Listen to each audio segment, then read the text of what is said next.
Novel Stream presents The Isle of Voices by Robert Louis Stevenson. Keola was married with Lehua, daughter of Kalamek, the wise man of Molokai, and he kept his dwelling with the father of his wife. There was no man more cunning than that prophet. He read the stars. He could divine by the bodies of the dead and by the means of evil creatures. He could go alone into the highest parts of the mountain, into the region of the hobgoblins, and there he would lay snares to entrap the spirits of the ancients. For this reason, no man was more consulted in all the kingdom of Hawaii. Prudent people bought and sold and married and laid out their lives by his counsels, and the king had him twice to Kona to seek the treasures of Kamehameha. Neither was any man more feared. Of his enemies, some had dwindled in sickness by the virtue of his incantations, and some had been spirited away, the life and the clay both, so that folk looked in vain for so much as a bone of their bodies. It was rumored that he had the art or the gift of the old heroes. Men had seen him at night upon the mountains, stepping from one cliff to the next. They had seen him walking in the high forest, and his head and shoulders were above the trees. This Kalamek was a strange man to see. He was come of the best blood in Molokai and Maui, of a pure descent, and yet he was more white to look upon than any foreigner, his hair the color of dry grass, and his eyes red and very blind, so that blind as Kalamek that can see across tomorrow was a byword in the islands. Of all these doings of his father-in-law, Keola knew a little by the common repute, a little more he suspected, and the rest he ignored. But there was one thing that troubled him. Kalamek was a man that spared for nothing, whether to eat or to drink or to wear, and for all he paid in bright new dollars. Bright as Kalamek's dollars was another saying in the 8 Isles. Yet he neither sold, nor planted, nor took hire only now and then from his sorceries, and there was no source conceivable for so much silver coin. It chanced one day Keola's wife was gone upon a visit to Kaunakakai on the lee side of the island, and the men were forth at the sea fishing. But Keola was an idle dog, and he lay in the veranda and watched the surf beat on the shore and the birds fly about the cliff. It was a chief thought with him always, the thought of the bright dollars. When he lay down to bed, he would be wondering why they were so many, and when he woke in the morning, he would be wondering why they were all new, and the thing was never absent from his mind. But this day of all days he made sure in his heart of some discovery. For it seemed he had observed the place where Kalamek kept his treasure, which was a lock-fast desk against the parlor wall, under the print of Kamehameha V, and a photograph of Queen Victoria with her crown. And it seemed again that, no later than the night before, he found occasion to look in, and behold, the bag lay there empty. And this was the day of the steamer. He could see her smoke off Kalapapa, and she must soon arrive with a month's goods, tinned salmon and gin, and all manner of rare luxuries for Kalamek. Now if he can pay for his goods today, Keola thought, I shall know for certain that the man is a warlock, and the dollars come out of the devil's pocket. While he was so thinking, there was his father-in-law behind him, looking vexed. Is that the steamer? He asked. Yes, said Keola. She has but to call at Pelakunu, and then she will be here. There is no help for it then, returned Kalamek, and I must take you into my confidence, Keola, for the lack of anyone better. Come here within the house. So they stepped together into the parlor, which was a very fine room, papered and hung with prints, and furnished with a rocking chair, and a table and a sofa in the European style. There was a shelf of books besides, and a family Bible in the midst of the table, and the lock-fast writing desk against the wall, so that anyone could see it was the house of a man of substance. Kalamek made Keola close the shutters of the windows, while he himself locked all the doors and set open the lid of the desk. From this he brought forth a pair of necklaces hung with charms and shells, a bundle of dried herbs and the dried leaves of trees, and a green branch of palm. "What I am about," said he, "is a thing beyond wonder. The men of old were wise, they wrought marvels, and this among the rest. But that was at night in the dark, under the fit stars and in the desert. The same will I do here in my own house, and under the plain eye of day."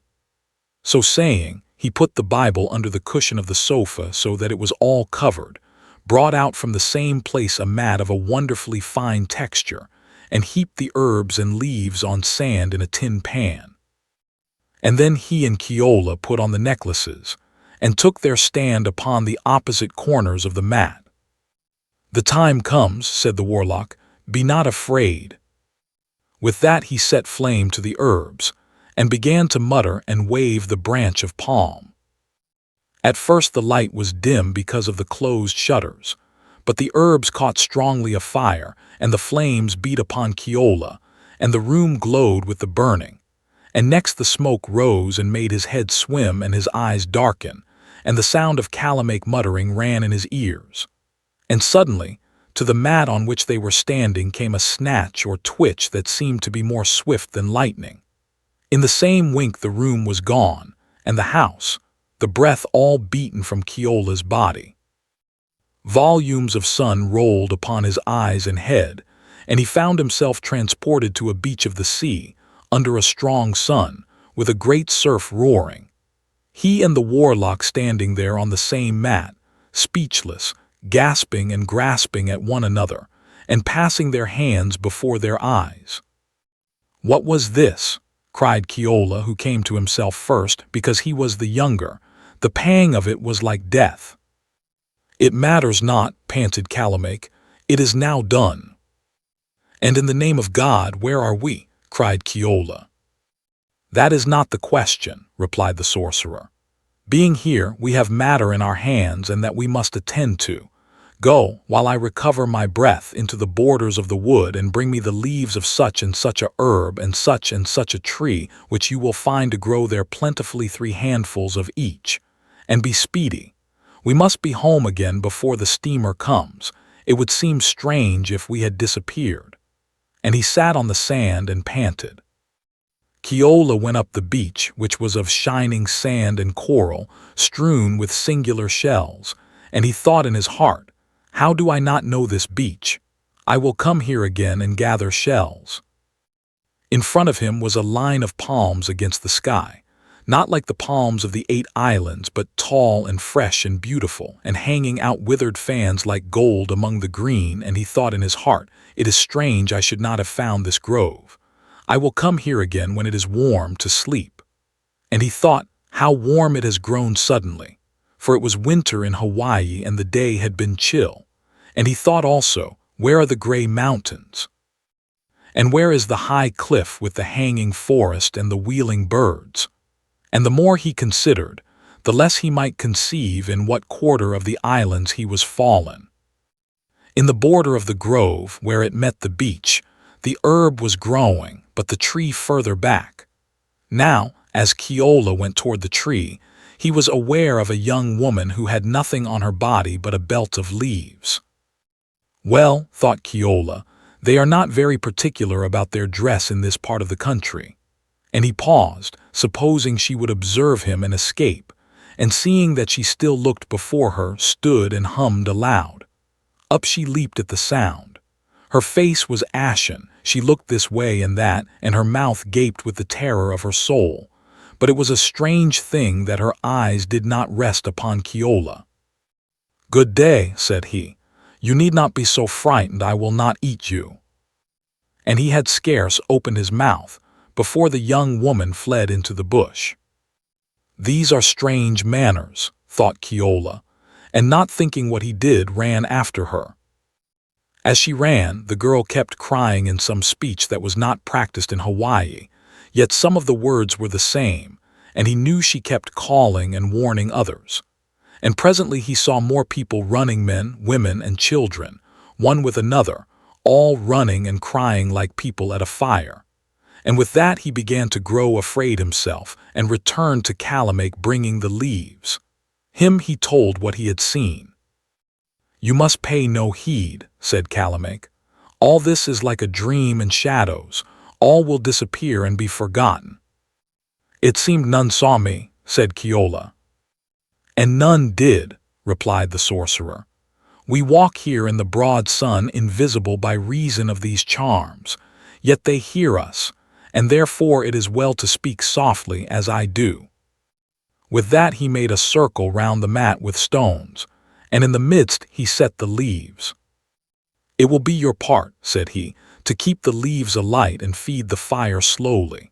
While they blaze, which is but for a little moment, I must do my errand, and before the ashes blacken, the same power that brought us carries us away. Be ready now with the match, and do you call me in good time lest the flames burn out and I be left." As soon as the leaves caught, the sorcerer leaped like a deer out of the circle, and began to race along the beach like a hound that has been bathing. As he ran, he kept stooping to snatch shells, and it seemed to Keola that they glittered as he took them. The leaves blazed with a clear flame that consumed them swiftly, and presently Keola had but a handful left, and the sorcerer was far off, running and stopping. "Back!" cried Keola. "Back! The leaves are near done." At that Calamache turned, and if he had run before, now he flew. But fast as he ran, the leaves burned faster. The flame was ready to expire when, with a great leap, he bounded on the mat. The wind of his leaping blew it out, and with that the beach was gone, and the sun and the sea, and they stood once more in the dimness of the shuttered parlor, and were once more shaken and blinded, and on the mat betwixt them lay a pile of shining dollars. Keola ran to the shutters, and there was the steamer tossing in the swell close in. The same night Calamache took his son-in-law apart, and gave him $5 in his hand. "Keola," said he, "if you are a wise man, which I am doubtful of, you will think you slept this afternoon on the veranda and dreamed as you were sleeping.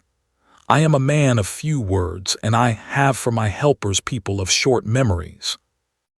Never a word more said Calamache, nor referred again to that affair. But it ran all the while in Keola's head. If he were lazy before, he would now do nothing. "Why should I work," thought he, "when I have a father-in-law who makes dollars of seashells?" Presently his share was spent. He spent it all upon fine clothes, and then he was sorry, for, thought he, I had done better to have bought a concertina with which I might have entertained myself all day long. And then he began to grow vexed with Calamache. "This man has the soul of a dog," thought he. "He can gather dollars when he pleases on the beach, and he leaves me to pine for a concertina. Let him beware. I am no child, I am as cunning as he, and hold his secret." With that he spoke to his wife Lehua, and complained of her father's manners. "I would let my father be," said Lehua. "He is a dangerous man to cross." "I care that for him," cried Keola, and snapped his fingers. "I have him by the nose. I can make him do what I please." And he told Lehua the story. But she shook her head. "You may do what you like," said she, "but as sure as you thwart my father, you will be no more heard of. Think of this person and that person. Think of Hua, who was a noble of the House of Representatives and went to Honolulu every year, and not a bone or a hair of him was found. Remember Camo, and how he wasted to a thread so that his wife lifted him with one hand. Keola, you are a baby in my father's hands. He will take you with his thumb and finger and eat you like a shrimp." Now Keola was truly afraid of Calamache, but he was vain too, and these words of his wife's incensed him. "Very well," said he, "if that is what you think of me, I will show how much you are deceived." And he went straight to where his father-in-law was sitting in the parlor. "Calamache," said he, "I want a concertina." "Do you indeed?" said Calamache. "Yes," said he, "and I may as well tell you plainly, I mean to have it. A man who picks up dollars on the beach can certainly afford a concertina." "I had no idea you had so much spirit," replied the sorcerer. "I thought you were a timid, useless lad, and I cannot describe how much pleased I am to find I was mistaken. Now I begin to think I may have found an assistant and successor in my difficult business. A concertina. You shall have the best in Honolulu. And tonight, as soon as it is dark, you and I will go and find the money." "Shall we return to the beach?" asked Keola. "No, no," replied Calamake. "You must begin to learn more of my secrets. Last time I taught you to pick shells. This time I shall teach you to catch fish. Are you strong enough to launch Peely's boat?" "I think I am," returned Keola. "But why should we not take your own, which is afloat already?" "I have a reason which you will understand thoroughly before tomorrow," said Calamake. "Peely's boat is the better suited for my purpose. So, if you please, let us meet there as soon as it is dark. And in the meanwhile, let us keep our own counsel, for there is no cause to let the family into our business." Honey is not more sweet than was the voice of Calamake, and Keola could scarce contain his satisfaction. "I might have had my concertina weeks ago," thought he, "and there is nothing needed in this world but a little courage." Presently after he spied Lehua weeping, and was half in a mind to tell her all was well. "But no," thinks he, "I shall wait till I can show her the concertina. We shall see what the chit will do then. Perhaps she will understand in the future that her husband is a man of some intelligence." As soon as it was dark, father and son-in-law launched Peely's boat and set the sail. There was a great sea, and it blew strong from the leeward, but the boat was swift and light and dry and skimmed the waves. The wizard had a lantern, which he lit and held with his finger through the ring, and the two sat in the stern and smoked cigars, of which Calamake had always a provision, and spoke like friends of magic and the great sums of money which they could make by its exercise, and what they should buy first, and what second, and Calamake talked like a father. Presently he looked all about, and above him at the stars, and back at the island, which was already 3 parts sunk under the sea, and he seemed to consider ripely his position. "Look," says he, "there is Molokai already far behind us, and Maui like a cloud, and by the bearing of these 3 stars I know I have come where I desire. This part of the sea is called the Sea of the Dead. It is in this place extraordinarily deep, and the floor is all covered with the bones of men, and in the holes of this part gods and goblins keep their habitation. The flow of the sea is to the north, stronger than a shark can swim, and any man who shall here be thrown out of a ship it bears away like a wild horse into the uttermost ocean. Presently he is spent and goes down, and his bones are scattered with the rest, and the gods devour his spirit." Fear came on Keola at the words, and he looked, and by the light of the stars and the lantern the warlock seemed to change. "What ails you?" cried Keola, quick and sharp. "It is not I who am ailing," said the wizard, "but there is one here very sick." With that he changed his grasp upon the lantern, and behold, as he drew his finger from the ring, the finger stuck and the ring was burst, and his hand was grown to be of the bigness of 3. At that sight Keola screamed and covered his face. But Calamake held up the lantern.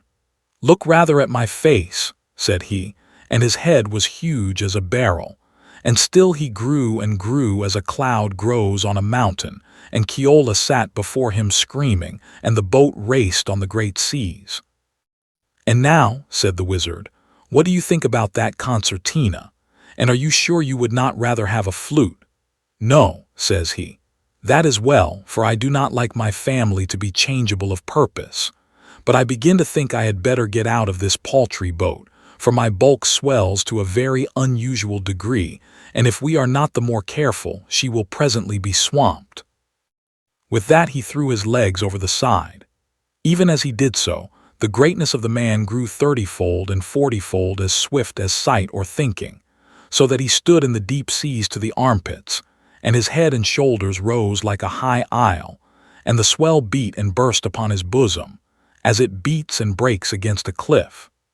The boat ran still to the north, but he reached out his hand, and took the gunwale by the finger and thumb, and broke the side like a biscuit, and Keola was spilled into the sea. And the pieces of the boat the sorcerer crushed in the hollow of his hand, and flung miles away into the night. "Excuse me taking the lantern," said he, "for I have a long wade before me, and the land is far, and the bottom of the sea uneven, and I feel the bones under my toes." And he turned and went off walking with great strides, and as often as Keola sank in the trough he could see him no longer. But as often as he was heaved upon the crest, there he was striding and dwindling, and he held the lamp high over his head, and the waves broke white about him as he went. Since first the islands were fished out of the sea, there was never a man so terrified as this Keola. He swam indeed, but he swam as puppies swim when they are cast in to drown, and knew not wherefore. He could but think of the hugeness of the swelling of the warlock, of that face which was great as a mountain, of those shoulders that were broad as an isle, and of the seas that beat on them in vain. He thought, too, of the concertina, and shame took hold upon him, and of the dead men's bones, and fear shook him. Of a sudden he was aware of something dark against the stars that tossed, and a light below, and a brightness of the cloven sea, and he heard speech of men. He cried out aloud, and a voice answered, and in a twinkling the bows of a ship hung above him on a wave like a thing balanced, and swooped down. He caught with his 2 hands in the chains of her, and the next moment was buried in the rushing seas, and the next hauled on board by seamen. They gave him gin and biscuit and dry clothes, and asked him how he came where they found him, and whether the light which they had seen was the lighthouse, Li-o-ka-lao. But Keola knew white men are like children and only believe their own stories. So about himself he told them what he pleased, and as for the light, which was Calamake's lantern, he vowed he had seen none. This ship was a schooner bound for Honolulu, and then to trade in the Low Islands, and by a very good chance for Keola she had lost a man off the bowsprit in a squall. It was no use talking. Keola durst not stay in the 8 islands. Word goes so quickly, and all men are so fond to talk and carry news, that if he hid in the north end of Kauai or in the south end of Kau, the wizard would have wind of it before a month, and he must perish. So he did what seemed the most prudent, and shipped a sailor in the place of the man who had been drowned. In some ways the ship was a good place. The food was extraordinarily rich and plenty, with biscuits and salt beef every day, and pea soup and puddings made of flour and suet twice a week, so that Keola grew fat. The captain also was a good man, and the crew no worse than other whites. The trouble was the mate, who was the most difficult man to please Keola had ever met with, and beat and cursed him daily, both for what he did and what he did not. The blows that he dealt were very sure, for he was strong, and the words he used were very unpalatable, for Keola was come of a good family and accustomed to respect. And what was the worst of all, whenever Keola found a chance to sleep, there was the mate awake and stirring him up with a rope's end. Keola saw it would never do, and he made up his mind to run away. They were about a month out from Honolulu when they made the land. It was a fine starry night. The sea was smooth as well as the sky fair. It blew a steady trade, and there was the island on their weather bow, a ribbon of palm trees lying flat along the sea. The captain and the mate looked at it with the night glass, named the name of it, and talked of it beside the wheel where Keola was steering. It seemed it was an isle where no traders came. By the captain's way, it was an isle besides where no man dwelt, but the mate thought otherwise. "I don't give a cent for the directory," said he. "I've been past here one night in the schooner Eugenie. It was just such a night as this. They were fishing with torches, and the beach was thick with lights like a town." "Well, well," says the captain, "it's steep to, that's the great point, and there aren't any outlying dangers by the chart, so we'll just hug the lee side of it. Keep her ramping full, don't I tell you?" he cried to Keola, who was listening so hard that he forgot to steer. And the mate cursed him and swore that Kanaka was for no use in the world, and if he got started after him with a belaying pin, it would be a cold day for Keola. And so the captain and mate lay down on the house together, and Keola was left to himself. "This island will do very well for me," he thought. "If no traders deal there, the mate will never come. And as for Kalamake, it is not possible he can ever get as far as this." With that he kept edging the schooner nearer in. He had to do this quietly, for it was the trouble with these white men, and above all with the mate, that you could never be sure of them. They would all be sleeping sound or else pretending, and if a sail shook, they would jump to their feet and fall on you with a rope's end. So Keola edged her up little by little and kept all drawing. And presently the land was close on board, and the sound of the sea on the sides of it grew loud. With that, the mate sat up suddenly upon the house. "What are you doing?" he roars. "You'll have the ship ashore." And he made one bound for Keola, and Keola made another clean over the rail and plump into the starry sea. When he came up again, the schooner had paid off on her true course, and the mate stood by the wheel himself, and Keola heard him cursing. The sea was smooth under the lee of the island. It was warm besides, and Keola had his sailor's knife, so he had no fear of sharks. A little way before him the trees stopped. There was a break in the line of the land like the mouth of a harbor, and the tide, which was then flowing, took him up and carried him through. 1 minute he was without, and the next within, had floated there in a wide, shallow water, bright with 10,000 stars, and all about him was the ring of the land with its string of palm trees. And he was amazed, because this was a kind of island he had never heard of. The time of Keola in that place was in 2 periods, the period when he was alone, and the period when he was there with the tribe. At first he sought everywhere and found no man, only some houses standing in a hamlet and the marks of fires. But the ashes of the fires were cold, and the rains had washed them away, and the winds had blown, and some of the huts were overthrown. It was here he took his dwelling, and he made a fire drill and a shell hook, and fished and cooked his fish, and climbed after green coconuts, the juice of which he drank, for in all the isle there was no water. The days were long to him, and the nights terrifying. He made a lamp of cocoa shell and drew the oil of the ripe nuts and made a wick of fiber, and when evening came he closed up his hut and lit his lamp and lay and trembled till morning. Many a time he thought in his heart he would have been better in the bottom of the sea, his bones rolling there with the others. All this while he kept by the inside of the island, for the huts were on the shore of the lagoon, and it was there the palms grew best, and the lagoon itself abounded with good fish. And to the outer side he went once only, and he looked but once at the beach of the ocean and came away shaking. For the look of it, with its bright sand and strewn shells and strong sun and surf, went sore against his inclination.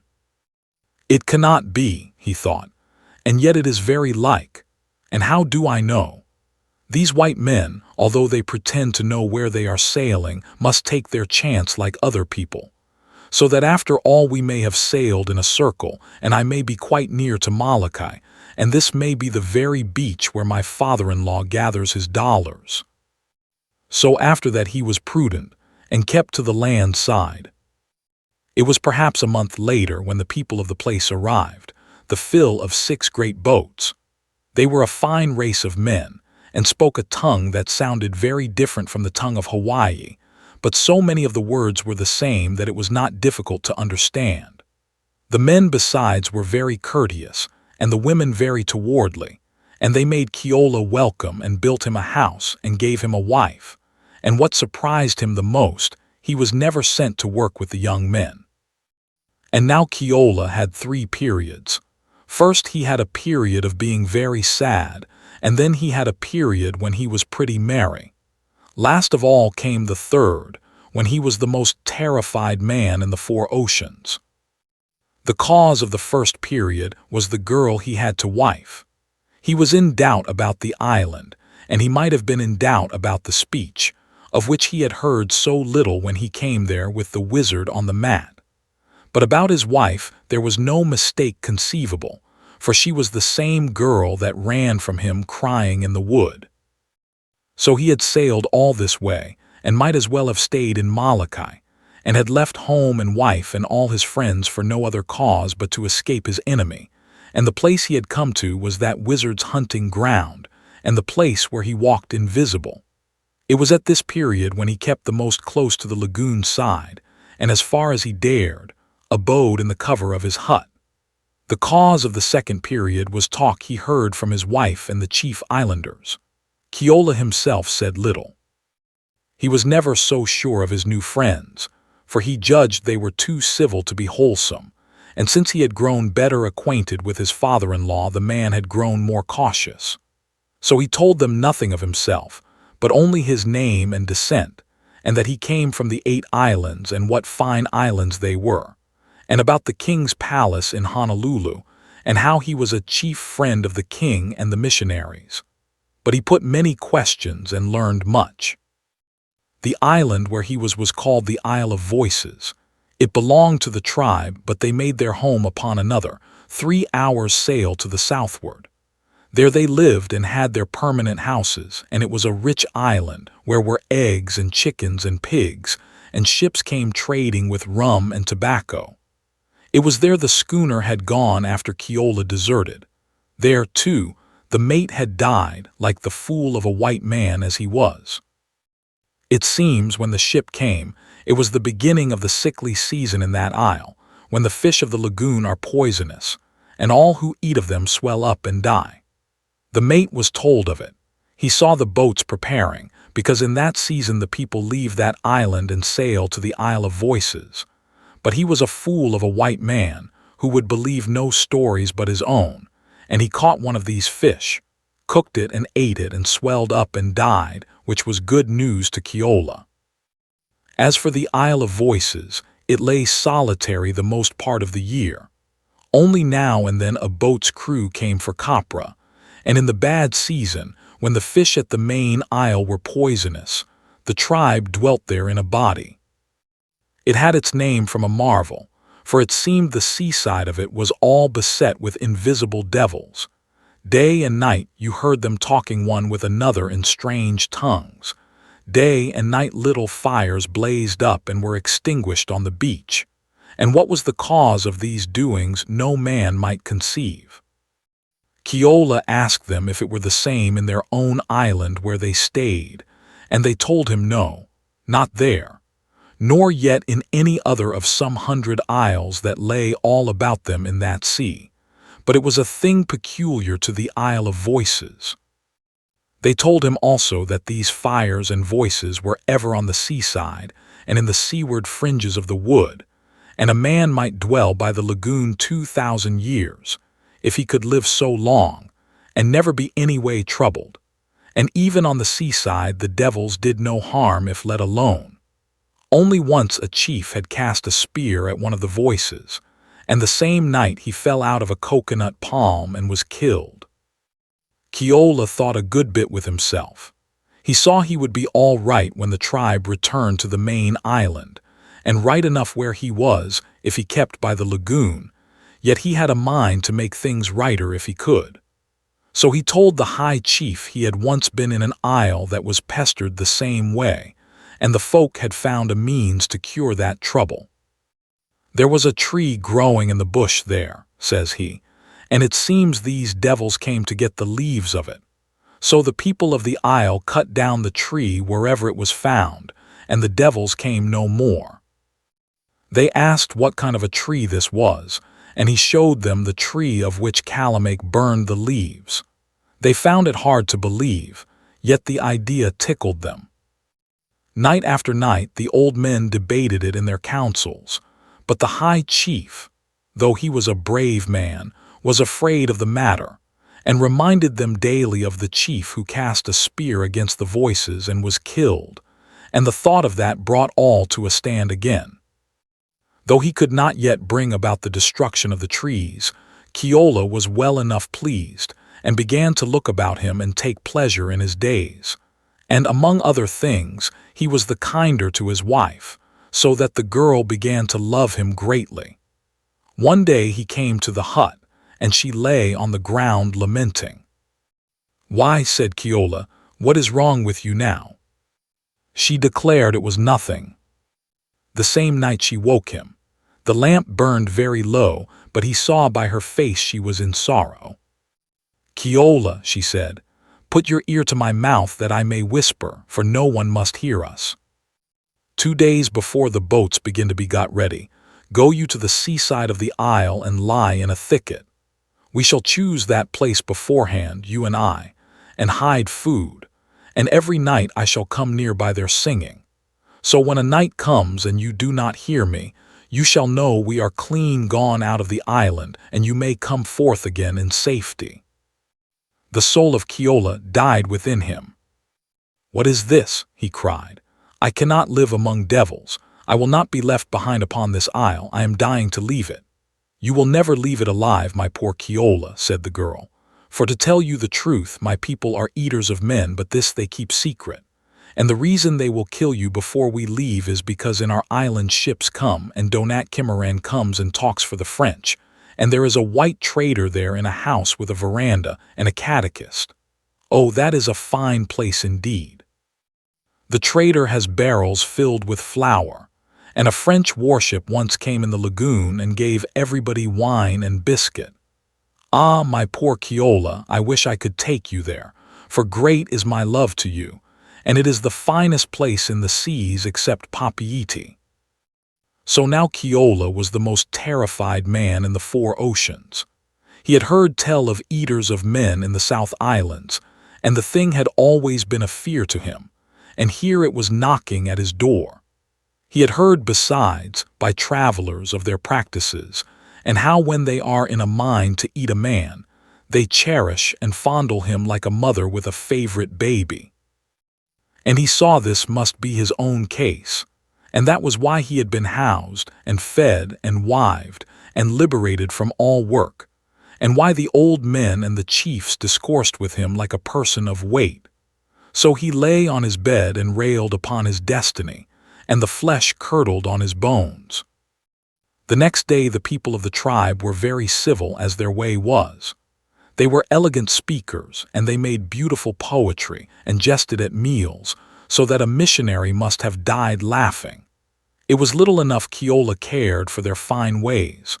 All he saw was the white teeth shining in their mouths, and his gorge rose at the sight. And when they were done eating, he went and lay in the bush like a dead man. The next day it was the same, and then his wife followed him. "Keola," she said, "if you do not eat, I tell you plainly you will be killed and cooked tomorrow. Some of the old chiefs are murmuring already. They think you are fallen sick and must lose flesh." With that Keola got to his feet, and anger burned in him. "It is little I care one way or the other," said he. "I am between the devil and the deep sea. Since die I must, let me die the quickest way, and since I must be eaten at the best of it, let me rather be eaten by hobgoblins than by men. Farewell," said he, and he left her standing and walked to the seaside of that island. It was all bare in the strong sun. There was no sign of man, only the beach was trodden, and all about him as he went, the voices talked and whispered, and the little fires sprang up and burned down. All tongues of the earth were spoken there, the French, the Dutch, the Russian, the Tamil, the Chinese. Whatever land knew sorcery, there were some of its people whispering in Keola's ear. That beach was thick as a cried fair, yet no man seen, and as he walked he saw the shells vanish before him and no man to pick them up. I think the devil would have been afraid to be alone in such a company, but Keola was past fear and courted death. When the fires sprang up, he charged for them like a bull.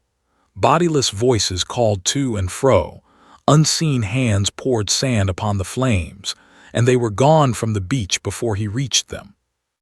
"It is plain Calamache is not here," he thought, "as I must have been killed long since." With that he sat down in the margin of the wood, for he was tired, and put his chin upon his hands. The business before his eyes continued. The beach babbled with voices, and the fire sprang up and sank, and the shells vanished and were renewed again even while he looked. "It was a by day when I was here before," he thought, "for it was nothing to this." And his head was dizzy with the thought of these millions and millions of dollars, and all these hundreds and hundreds of persons culling them upon the beach, and flying in the air higher and swifter than eagles. "And to think how they have fooled me with their talk of mints," says he, "and that money was made there, when it is clear that all the new coin in all the world is gathered on these sands. But I will know better the next time," said he. And at last, he knew not very well how or when, sleep fell on Keola, and he forgot the island and all his sorrows. Early the next day, before the sun was yet up, a bustle woke him. He awoke in fear, for he thought the tribe had caught him napping, but it was no such matter. Only, on the beach in front of him, the bodiless voices called and shouted one upon another, and it seemed they all passed and swept beside him up the coast of the island. "What is afoot now?" thinks Keola. And it was plain to him it was something beyond ordinary, for the fires were not lighted nor the shells taken, but the bodiless voices kept posting up the beach and hailing and dying away, and others following, and by the sound of them these wizards should be angry. "It is not me they are angry at," thought Keola, "for they pass me close. As when hounds go by, or horses in a race, or city folk coursing to a fire, and all men join and follow after, so it was now with Keola. And he knew not what he did, nor why he did it, but there, lo and behold, he was running with the voices. So he turned one point of the island, and this brought him in view of a second. And there he remembered the wizard trees to have been growing by the score together in a wood. From this point there went up a hubbub of men crying not to be described, and by the sound of them, those that he ran with shaped their course for the same quarter. A little nearer, and there began to mingle with the outcry the crash of many axes. And at this, a thought came at last into his mind that the high chief had consented, that the men of the tribe had set to cutting down these trees. That word had gone about the isle from sorcerer to sorcerer, and these were all now assembling to defend their trees. Desire of strange things swept him on.